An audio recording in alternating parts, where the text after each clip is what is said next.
રાષ્ટ્રીય તપાસ એજન્સી કરશે દિલ્હી બ્લાસ્ટ મામલાની તપાસ. ગૃહમંત્રી અમિત શાહ દ્વારા યોજાયેલી ઉચ્ચસ્તરીય બેઠકમાં લેવાયો નિર્ણય.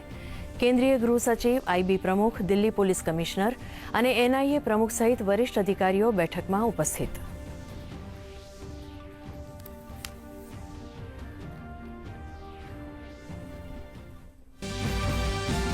પ્રધાનમંત્રી નરેન્દ્ર મોદીનો ભૂતાનની ધરતી પરથી વિશ્વને સંદેશ. દિલ્હી બ્લાસ્ટ હુમલાના દોષિતોને અપાશે કડક સજા. કહ્યું, સમગ્ર દેશની સંવેદના પીડિતોના પરિવારજનો સાથે. વિશ્વભરના નેતાઓએ દિલ્હી વિસ્ફોટ દુર્ઘટનાને વખોડી.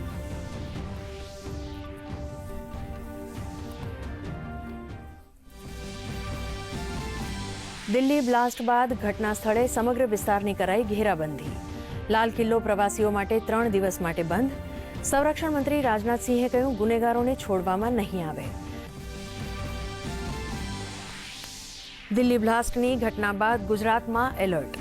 અમદાવાદ, સુરત અને રાજકોટ સહિત તમામ શહેરોમાં એરપોર્ટ, રેલવે સ્ટેશન પર સઘન ચેકિંગ. અંબાજી અને દ્વારકા સહિત તમામ ધાર્મિક સ્થળો હાઈ એલર્ટ પર. ગુજરાત અને રાજસ્થાન બોર્ડર નજીક પોલીસ ખડે પગે.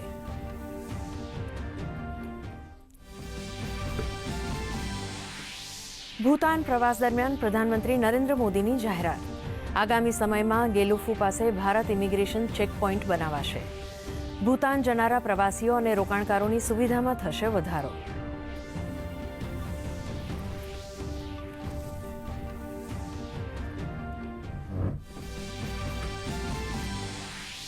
બિહારની બીજા તબક્કાની ચૂંટણીમાં પણ બમ્પર વોટિંગ.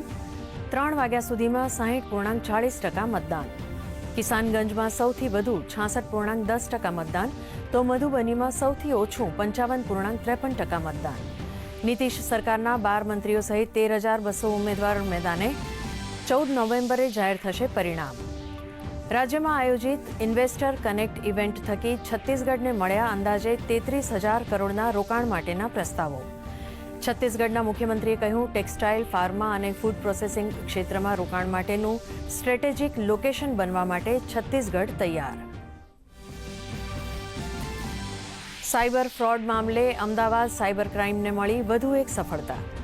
નાઇજીરિયન ગેંગ દ્વારા ઓનલાઈન છેતરપિંડી મામલે એક નાઇજીરિયન સભ્ય સહિત 6 આરોપીઓની કરાઈ ધરપકડ. ઓછા ભાવે કેમિકલ ખરીદીને વધુ વળતર આપવાનું પ્રલોભન આપીને ઠગાઈ કરાઈ હોવાનો છે મામલો.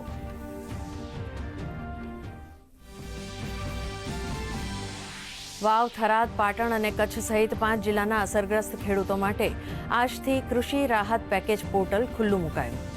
ખેડૂતો 15 દિવસ સુધી સહાય માટે પોર્ટલ ઉપર કરી શકશે અરજી.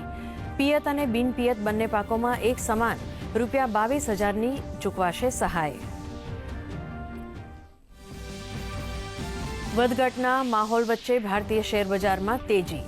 સેન્સેક્સમાં 336 તો નિફ્ટીમાં 121 અંકનો વધારો. ડિફેન્સ આઈટી શેર્સમાં લેવાલી. બીજા ક્વાર્ટરના પરિણામો બાદ અતુલ ઓટોના શેર્સ 8% ઉછળ્યા. સોના ચાંદીમાં આગેકૂચ યથાવત.